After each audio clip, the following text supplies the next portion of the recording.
Oh my goodness, don't swab your mouthpiece like that.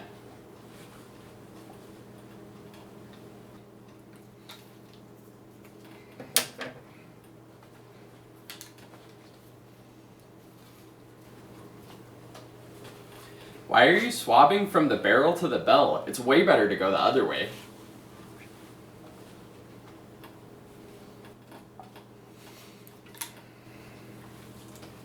You know, it's actually better to swab from the barrel to the bell.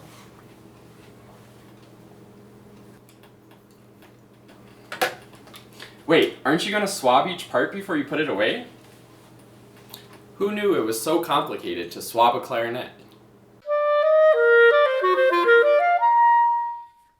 It really is surprising to me how many different opinions and ideas there are about how to swab the clarinet. So I'm going to go over some of those and sort of give the reasoning behind them, and then hopefully you can come up with a good swabbing routine for yourself, and I'll sort of share what I do as well.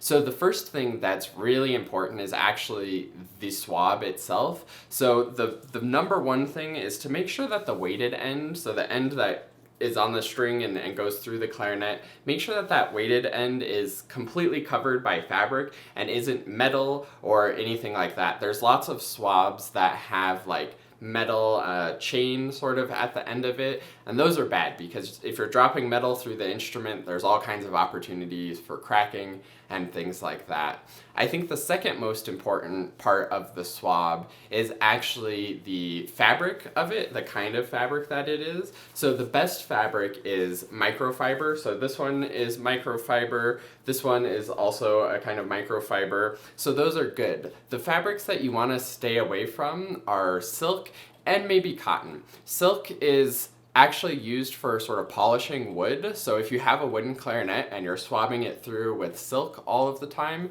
then you'll actually end up sort of polishing the inside and can potentially change the dimensions of the bore.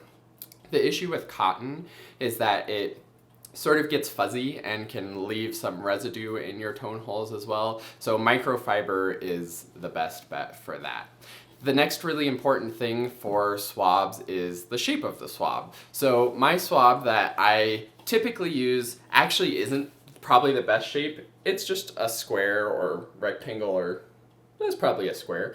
And it works fine. It pulls through the instrument pretty well. Sometimes it gets close to getting stuck, and that's sometimes the issue with square swabs, is that they can tend to get stuck, especially if they're too big. That's really important with the shape, is that it's always easy to pull through. This is another swab that I have. This is more of a better shape. This is called like a balloon shape, where you can see it's sort of oblong and round like a balloon. These go through the instrument really well. This particular swab, I don't know if you can tell over the video, but it's much thicker than this one.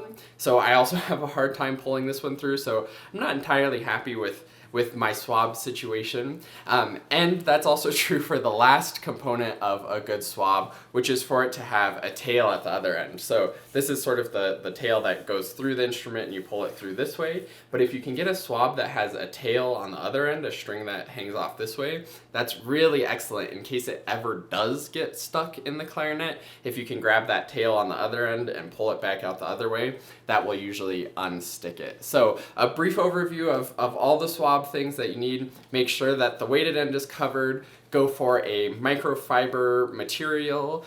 Go for a balloon shape that's not too big and not too thick to easily pull through the instrument. And if it has a tail at the end, then that's even better. Now let's talk about how to actually swab the instrument and which way to swab and all of that fun stuff. So first of all, the first example I did where I leave the mouthpiece on, drop the swab from the barrel all the way through and out the mouthpiece, that is really bad.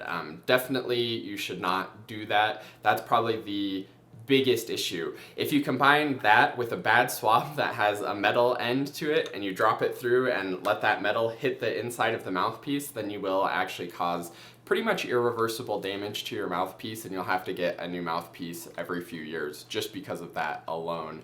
So make sure that you're always taking the mouthpiece off to swab. Now, probably the biggest controversy is which way to swab. Do you do barrel to bell or bell to barrel? There's sort of two main reasonings behind this. The main reason for going barrel to bell is that that's the way that you want the water to flow. So you're helping sort of push the condensation, push the water through, and hopefully help it to find a path through the clarinet that's not hitting one of the tone holes. Now, the argument for bell to barrel is the fact that most of the condensation happens in the barrel and the upper joint. Very little condensation actually happens in the lower joint. So if you're swabbing barrel to bell, then you're pulling all of the moisture from the top and pulling it down into the bottom. And for the most part, we want the clarinet to stay as dry as possible because moisture soaking into the wood is what will cause cracks and things like that.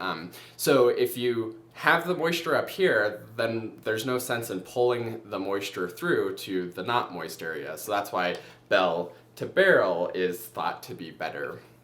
For me personally, I don't think it's going to make that big of a difference pulling just a little bit of moisture on the swab down to here. And I like the idea of getting the moisture running through the clarinet because when I practice, a lot of times I do get like drips of water out of the bell, and I would much rather have those drips be channeled away from the tone holes and going straight out the bell. And if there's drips coming out of the bell, then it's pretty likely that there's pretty serious condensation making its way through the lower joint anyways. But what I do is when I'm playing, like I warm up, I swab barrel to bell, and then when I'm packing it up and putting it away, then I swab bell to barrel because that's when the moisture is going to be sitting in there more. So it's good to like really get the lower joint dry since it's really easy to dry out. It's also really good to get the upper joint as dry as possible too. Speaking of that difference between swabbing barrel to bell while I'm playing and then bell to barrel when I'm done, it's also a good idea to bring up how often to swab. I think it's a great idea to swab early and swab often, just like it's a good idea to breathe early and breathe often. So I'll swab within the first 10 minutes of playing. I'll probably swab 2 or maybe 3 times. It's really important right when you get started to sort of get that water moving in the right direction and not accumulating in any of the tone holes, because once it gets into one of the tone holes, then it'll just keep getting in there. So when you first start playing, do it quite often. And then for the rest of the practice session, I'll do once every 10 or 20 minutes or so to just keep it clear. Again, always going barrel to bell while I'm actually playing. And that brings us to the final point, which is whether or not you should actually swab the individual parts. So if you take your barrel off and then swab that out, and then take the upper joint and swab that out, this might make a lot of sense because, like I said, the goal is to get the instrument pretty much as dry as possible. So if you're swabbing the individual joints, then that will do that. However, there's another issue with that. When the individual joint is being swabbed and you have the swab going through this small tenon, you can actually end up changing the dimensions of just this tenon if you do that lots and lots and lots over many years, and you'll end up getting little sort of flares at the end of each joint.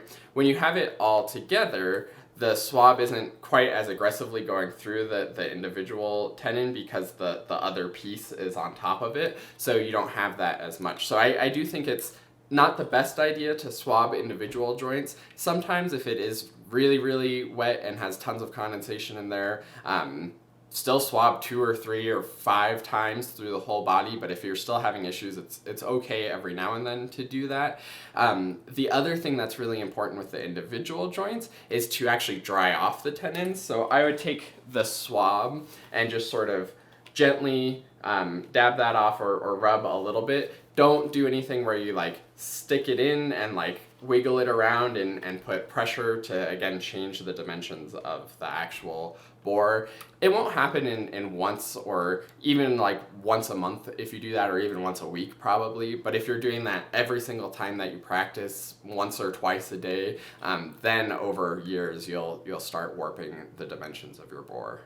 And the last, very most controversial thing has to do with the mouthpiece. Many people say don't swab the mouthpiece at all, but most mouthpiece makers I know do say to swab the mouthpiece occasionally. And maybe they're just saying that because they make more money off of us buying more new mouthpieces from swabbing them out, but I think it actually does more good than harm. So my rule for mouthpiece swabbing is I just swab once a day. So if I practice like 3 times or back in the day when I had rehearsals, if I practiced and then had a rehearsal and then practiced again and then had another rehearsal, it would just be at the very end of the day, the end of the last thing that I did for the day, that I would swab the mouthpiece. And what you do for that, or at least what I do, is I put the weighted end very gently through the tenon side of the mouthpiece, so it goes out of the window of the mouthpiece, and then you just very gently pull that through. And yes, I do pull the whole swab all the way through. Again, I don't have a massive swab that's going to cause issues with that. Maybe if it's a really big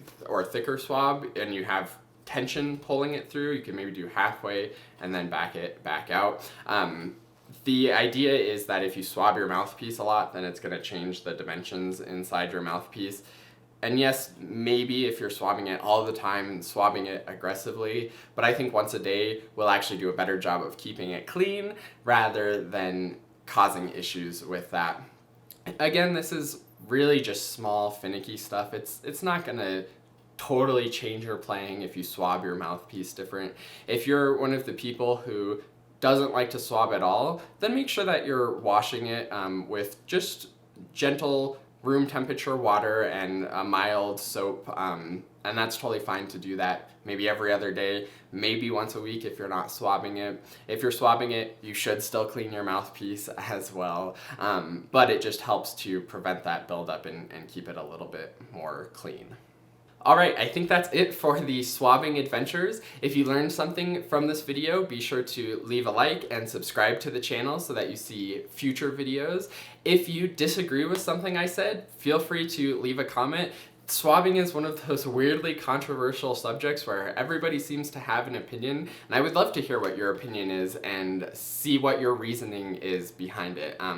I think my reasoning, I've thought through it, and again, at the end of the day, I don't think it's going to make that big of a difference over the long term what you do, but just be a little conscientious, and now you know. And I also want to add one other thought or one other thing to tell you about, and that's if you haven't checked out my 5 free clarinet tips training, you should definitely check that out. Go to quickstartclarinet.com/training. You can put in your name and email to register for that and watch it right away. That's over an hour long of training with some of my best stuff, sort of like the 5 categories of things that I think are the most important for really any musician, but definitely clarinetists who want to be successful. So if you haven't seen that, go to quickstartclarinet.com/training to check that out. And thank you so much for watching this. I hope you enjoyed it, and I look forward to seeing you in another video.